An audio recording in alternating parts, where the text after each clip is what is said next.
మిత్రులందరికీ నమస్కారం. తెలంగాణ సర్కార్ ఇందిరమ్మ ఇండ్లకు 1000 కోట్లను సిద్ధం చేసింది. నిర్మాణంలో ఇబ్బందులు తలెత్తకుండా ప్రభుత్వం చర్యలు తీసుకోవడం అనేది జరిగింది. రాష్ట్రంలో మొదటి విడతలో ఇందిరమ్మ ఇండ్లకు ఎంపికైన లబ్ధిదారులు నిర్మాణ పనులు చేపట్టడానికి సిద్ధమవుతున్నారు. రాష్ట్ర వాటాగా పట్టణాల్లో 3.50 లక్షలు, గ్రామాల్లో 4.28 లక్షలను కేటాయించనున్నది.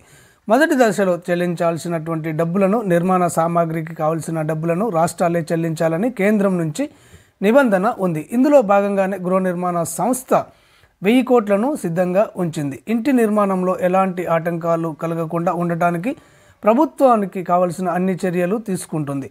ఒక్కో లబ్ధిదారుడికి 8 ట్రాక్టర్ల ఇసుకను ఉచితంగా అందించాలని ఇప్పటికే నిర్ణయం తీసుకుంది.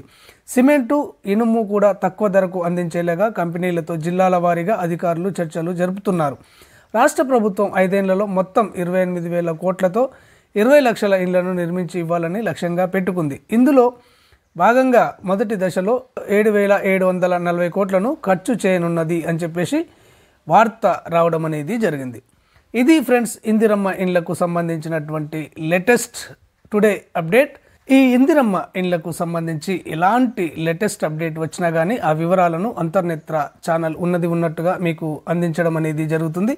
ఈ సమాచారం మీ మొబైల్లో వెంటనే రావాలి అంటే తప్పకుండా అంతర్నేత్ర ఛానల్ను సబ్స్క్రైబ్ చేసుకోండి. ధన్యవాదాలు.